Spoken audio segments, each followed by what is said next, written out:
Que la gloire, que l'honneur, la puissance, l'excellence, l'intelligence, la richesse reviennent à notre Seigneur Jésus-Christ en ce 27 juillet 2021.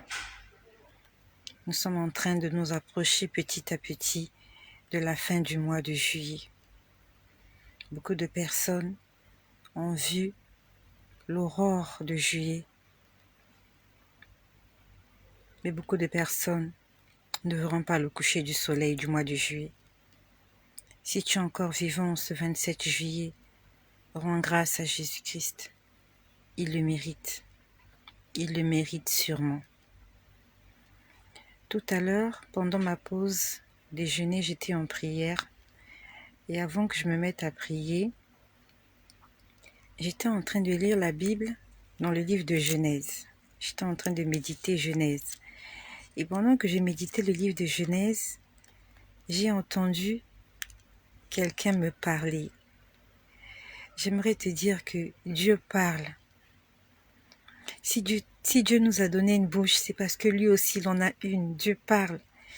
Si Dieu nous a donné des oreilles, c'est parce que lui aussi il en a. Dieu écoute. Et moi, c'est sans prétention. Le Seigneur me parle et je l'écoute audiblement. J'aime quand il me parle. C'est mieux d'écouter la voix de Dieu que lorsqu'il montre des images. Souvent, quand il me montre des choses, je ne comprends pas. Il faut que je lui pose la question, ça signifie quoi, Seigneur? Mais quand il me parle, c'est tellement clair. Et je sais que toi qui m'écoutes aussi, tu as envie d'entendre la voix de Dieu. Ça fait du bien d'entendre la voix de Dieu. Dieu n'est pas une créature, un extraterrestre qui est quelque part, qui se fiche pas mal de ce que nous faisons. Dieu est notre Père. Il aime être à écouter. Il aime nous parler. Dieu aime nous parler. Mais le problème, c'est que est-ce que nous sommes disposés à l'écouter? Est-ce que nous mettons les conditions pour l'écouter? Pour écouter Dieu, il faut être tranquille. Il faut désirer sa présence. Il faut vouloir. Dieu me parle. Avant, Dieu ne me parlait pas comme ça. Avant, Dieu me parlait par des songes, par des intuitions. Mais maintenant, j'entends sa voix. J'entends la voix du Saint-Esprit. Et tout à l'heure, pendant que j'étais en train de lire le livre de Genèse, j'ai entendu, il m'a dit, ne manque pas les enseignements bibliques. C'est ce qu'il m'a dit tout à l'heure. Il m'a dit, ne manque pas les enseignements bibliques. Le Seigneur veut que nous soyons enseignés. La prophétie, c'est bien, c'est pas mauvais. Mais la parole, c'est mieux. La Bible nous dit, toutes choses passeront. Le ciel et la terre passeront. Les prophéties passeront. Mais seule la parole de Dieu ne passera pas. Ça fait 2 ou 3 semaines déjà que je suis en train de partir à l'église, écouter les enseignements, chose que je ne pouvais pas faire pendant la période scolaire à cause des enfants. C'est pas le Seigneur qui me l'a demandé, mais c'est personnellement, j'ai pris la décision d'aller à l'église tous les jours. Je m'assois, j'écoute les enseignements, j'assiste aux réunions. Et tout à l'heure, il m'a dit, ne manque pas l'enseignement biblique. Dieu veut que nous soyons enseignés. Si tu n'es pas enseigné, cherche quelqu'un qui va t'enseigner la parole de Dieu. C'est important. Les prophéties, c'est pas mauvais. Mais c'est comme un feu de paille. Mais la parole, elle reste là. C'est une sémence qu'on dépose en toi. Et le Seigneur veut que nous soyons enseignés. Hier, nous étions le 26 juillet. Hier, pendant que je priais l'après-midi, toujours entre ma pause déjeuner, entre 12 heures de l'après-midi et 2h30, et je t'exhorte à prier. Quand tu prends ta pause, ne va pas traîner n'importe où, en train de faire n'importe quoi. Prends du temps, reste tranquille, lis la parole de Dieu, médite-la. Donne ce temps précieux-là, offre-le en sacrifice à l'Éternel. Et Dieu te le rendra. Hier, pendant que j'étais en train de prier, c'était hier. Le Seigneur me montrait des gens qui voulaient me faire du mal. en dehors des 3 personnes qui m'ont montré qui veulent me faire du mal, il me montrait des gens qui voulaient me faire du mal. Il m'a dit, regarde tous ces gens-là. Ils veulent te faire du mal, non seulement à toi, mais à d'autres personnes. Le Seigneur m'a dit, détruis-les. Quand je dis détruis-les, c'est pas les tuer. Le Seigneur me disait, détruis leur puissance. Ça s'est passé hier. Lui-même, il m'a dit, détruis leur puissance. Il m'a dit, je te donne le pouvoir, détruis leur puissance. Parce que ce sont des gens qui sont méchantes. Des gens qui veulent tuer, des gens qui veulent voler, des gens qui veulent égorger, des gens qui veulent détruire. Le Seigneur m'avait donné hier la puissance. Il m'a dit, utilise cette puissance, détruis les œuvres des ténèbres. C'est comme si je me suis retrouvée, c'est comme si j'avais quelque chose en main, comme une espèce de drap. J'étais en train d'essayer de balayer les choses autour de moi. Je les balançais dans tous les sens. Vraiment, j'avais une de ces forces, mais ça s'est passé en esprit. Il me disait, allez, détruis, détruis, détruis les œuvres des ténèbres, détruis, détruis. Il disait, détruis, détruis. Il me disait de détruire les œuvres des ténèbres. J'étais en train de les détruire, ça s'est passé hier. Et pendant que j'étais en train de détruire les œuvres des ténèbres, j'avais l'impression que j'avais un drap. C'est comme s'il m'avait donné un drap en main. J'étais en train de détruire ces œuvres-là avec ce grand drap. C'était un drap de couleur rouge. Je ne sais pas à quoi correspond ce drap, mais j'étais en train de balayer. Vous voyez, c'est comme si vous tapez quelqu'un avec un drap. Je balayais. Il me disait, détruis, détruis toute la puissance de l'ennemi, détruis. Et je pouvais voir que les œuvres des ténèbres étaient en train de disparaître. J'étais en train de détruire leurs œuvres. Puis après, j'ai entendu une chanson. Je ne sais pas qui l'a chantée. Mais ce que je te dis, ce sont des choses réelles, surnaturelles, mais réelles. C'est possible que toi aussi tu entendes ces choses-là. Moi, avant, je n'entendais pas ces choses. Avant, je n'entendais pas la voix de Dieu. Avant, je n'avais pas de vision. Mais c'est à partir du moment où j'ai laissé le Seigneur venir habiter dans mon cœur. À partir du moment où j'ai commencé à obéir à sa parole, où je me suis laissée, où je me suis abandonnée, où j'ai reconnu que j'étais faible devant lui. Ne résiste pas au Seigneur, ne résiste pas au Saint-Esprit. Si le Saint-Esprit te demande de faire des choses, même si c'est difficile à faire, même si c'est plus fort que toi, fais un effort, fais-le. Il sait pourquoi il te demande d'abandonner ces choses-là. Si le Seigneur te demande d'abandonner le mari de Truie, abandonne le mari de Truie. Si le Seigneur te demande de rompre avec une relation, rompe avec cette relation-là. Si le Seigneur te demande d'abandonner avec des choses artificielles, des cheveux artificiels, la beauté artificielle, ça fait mal au cœur, je suis passée par là. Abandonne. Le Seigneur sait pourquoi il te fait passer par là. Le Seigneur sait pourquoi il te fait passer par ce désert. C'était difficile pour moi. J'en ai pleuré. J'ai même cru que j'allais mourir. Mais aujourd'hui, ça fait 4 ans que ça dure. Il m'a donné une récompense. La récompense qu'il m'a donnée par rapport à l'obéissance dont j'ai fait preuve. Je peux entendre la voix de Dieu. Je peux entendre la voix du Créateur. Beaucoup de gens croient que Dieu ne parle pas. Beaucoup de gens disent qu'on ne peut pas appeler Dieu son Père. Moi, je l'appelle mon Père. Il me parle. Et j'aime quand il me parle. Je sais que tu as envie de l'entendre te parler. C'est pas difficile. Dis-lui juste, Seigneur, je veux que tu me parles. Il y a une femme là sur les réseaux sociaux, elle passe sa journée à nous raconter sa vie, que tu lui parles. Dis-lui, Seigneur, moi aussi je veux t'entendre me parler. Il viendra te parler. Mais avant qu'il ne vienne te parler, il viendra faire un contrat avec toi. Avec Dieu, c'est un contrat, c'est un deal, c'est une alliance. Il te dira, voilà ce que je ferai et voilà ce que je veux que tu fasses. C'est ce qu'il te dira. Est-ce que tu es prêt à faire ce que Dieu te demandera de faire? Est-ce que tu es prêt? Nous aimons seulement que Dieu fasse, mais nous ne voulons pas faire. Chacun de nous a une part de responsabilité. Chacun de nous doit faire quelque chose. Si Moïse n'avait pas accepté de repartir en Égypte, sortir les enfants d'Israël, le livre d'Exode n'allait pas exister. Lévitique n'allait pas exister. Nombre n'allait pas exister. Deutéronome n'allait pas exister. Aujourd'hui, on fait des films sur l'histoire des enfants d'Israël en Égypte, comment Dieu a ouvert la mer, comment Dieu a envoyé les 10 plaies en Israël. Quand on voit ces miracles, on applaudit, on dit Dieu est grand. Mais pourquoi Dieu a fait les miracles? Parce qu'il y a un homme qui avait obéi. Il y a un homme qui a abandonné la royauté. Il a accepté de devenir esclave.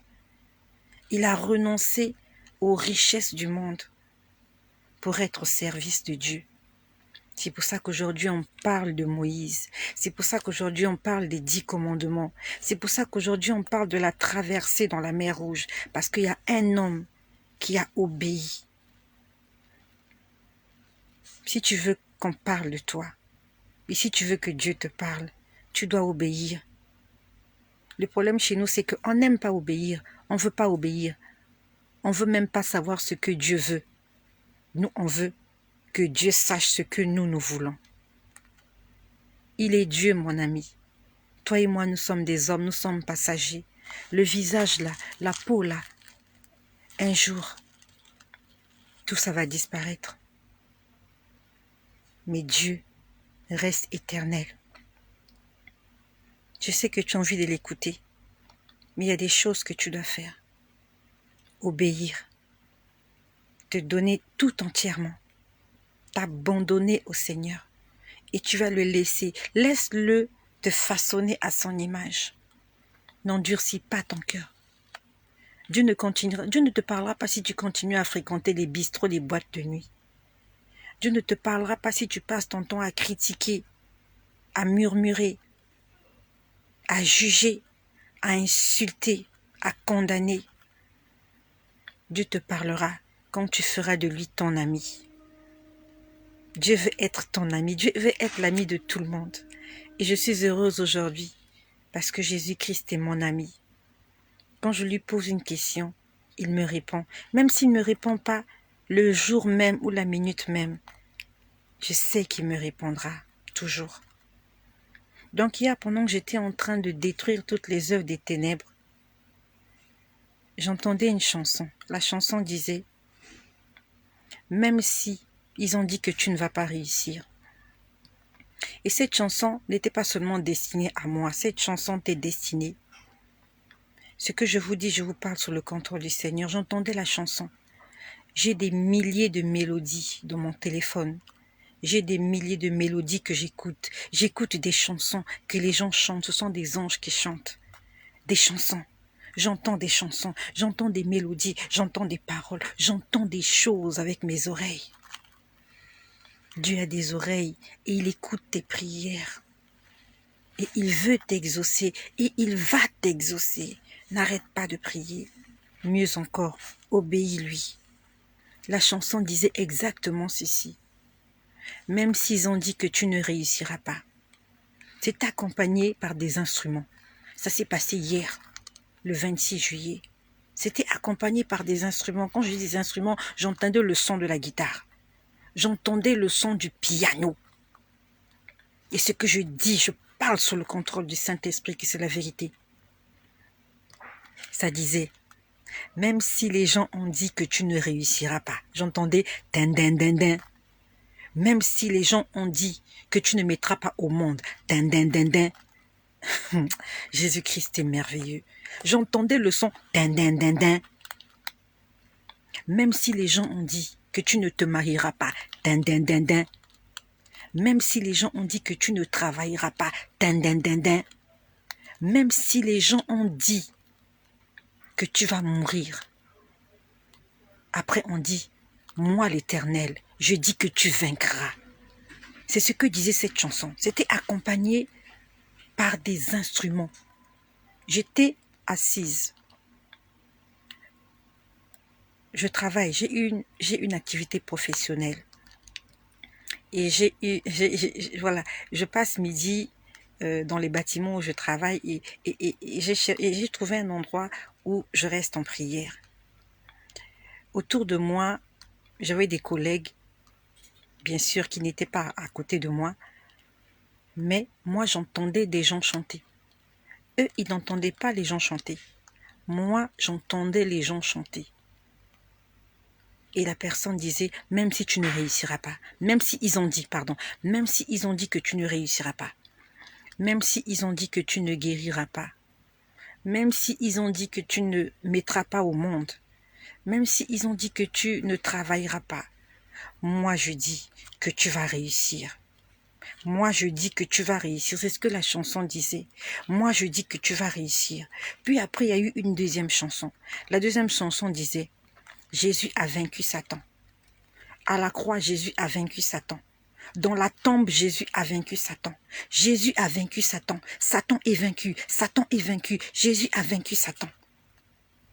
C'est ce que les chansons disaient. J'aimerais que tu puisses proclamer ces choses-là. Parce que c'est ta part. Si Dieu m'a parlé et il m'a dit, tu vas le leur dire, c'est pour fortifier quelqu'un. Qu'est-ce que les gens ont dit de toi? Qu'est-ce que tes ennemis ont dit de toi? Qu'est-ce que le diable a dit de toi? Mais le Seigneur dit que tu réussiras. Le Seigneur dit que tu guériras si tu es malade. Le Seigneur dit que tu auras des enfants, même si les hommes ont dit que tu es stérile. Même si tu es au chômage, le Seigneur dit que tu travailleras. Tu te marieras. Tu seras sauvé. Et tu es déjà sauvé. Le Seigneur a dit, moi je dis que tu vaincras. Ça ne me concernait pas. Parce que moi je ne suis pas stérile. Moi j'ai des enfants. Ça ne me concernait pas forcément parce que je ne suis pas au chômage, j'ai un travail. Mais la chanson disait, même si on dit que tu es stérile, ça veut dire que Dieu veut parler à une personne stérile. Les docteurs, les médecins, les gens disent que tu es stérile. Dieu dit que tu réussiras. N'abandonne pas. N'abandonne pas la foi. Tiens ferme. Et surtout, obéis à ses commandements. Parce que la Bible nous dit que Dieu n'exauce pas les pécheurs. Le pécheur, c'est qui? C'est celui-là qui connaît la parole et qui ne veut pas obéir à cette parole. La Bible nous dit que la prière du pécheur est une abomination pour Dieu. Quand un pécheur prie, Dieu n'écoute pas ses prières parce que c'est une prière de menteur. Le problème est que tu es en train de prier. Est-ce que c'est une prière de menteur? Est-ce que c'est une prière de menteuse? Parce que la Bible dit que Dieu n'exauce pas les pécheurs. Que la prière du pécheur est une abomination pour Dieu. Quand tu cherches Dieu, cherche-le de tout ton cœur. Abandonne ce qu'il n'aime pas. Fais de lui ta priorité. Comme il est écrit dans Matthieu au chapitre 6, au verset 33. Cherchez premièrement le royaume de Dieu. C'est quoi le royaume de Dieu? C'est décider que Dieu devient ton roi. Tu fais partie du royaume. Tu acceptes que Dieu est ton roi. Et le roi, on le respecte. Le roi, on lui obéit. Quand le roi passe, on se prosterne. Quand le roi parle, on se tait et on exécute. Est-ce que tu fais partie du royaume ou tu veux juste avoir les faveurs du roi? That's the question. C'est ça la question. Tu veux manger à la table du roi, mais tu ne veux pas te prosterner quand le roi passe. Tu veux avoir les faveurs du roi, mais tu ne veux pas obéir. Tu ne fais pas partie du royaume, tu es un traître. Accepte de faire partie du royaume. Accepte de te prosterner devant le roi. Accepte de proclamer que Jésus-Christ est le roi. À ce moment-là, il te donnera tout ce que ton cœur désire. Fais de l'Éternel tes délices et il réjouira ton cœur. Je ne suis pas une femme riche, mais le Seigneur prend soin de moi. Je peux te dire que je ne manque de rien. J'ai des petits problèmes comme tout le monde, oui. Mais le Seigneur prend soin de moi. Et parmi les choses qu'il me donne gratuitement, il m'a encore donné la connexion aujourd'hui. Là où je suis, il n'y a pas le Wi-Fi. J'utilise le crédit, un crédit qui me vient du ciel. Jésus me donne du crédit dans mon téléphone. Dans la pièce où je suis, il n'y a pas le Wi-Fi. Dans d'autres pièces, il y a le Wi-Fi. Là où je suis, il n'y a pas le Wi-Fi. Chez moi, à la maison, je n'ai pas le Wi-Fi. Et ça fait déjà plusieurs jours, des semaines, que je fais des vidéos. Pour la gloire de Jésus. Jésus-Christ peut te donner le Wi-Fi gratuitement. Mieux encore, il peut même mettre l'électricité chez toi. J'ai jamais vu un témoignage comme ça où quelqu'un dit que j'ai l'électricité alors que le courant a été coupé. Mais je sais que ce Dieu-là, il est capable de faire toutes ces choses. Et si ce Dieu-là me donne le Wi-Fi, il peut te rendre féconde. Il peut mettre un bébé dans ton ventre. Il peut enlever toutes ces maladies-là qui te dérangent. Il peut te ressusciter d'entre les morts. Il s'appelle le Tout-Puissant. Et c'est celui-là que je témoigne. Son nom, c'est Jésus-Christ de Nazareth. Soyez bénis chez vous et que le nom de Jésus-Christ soit glorifié.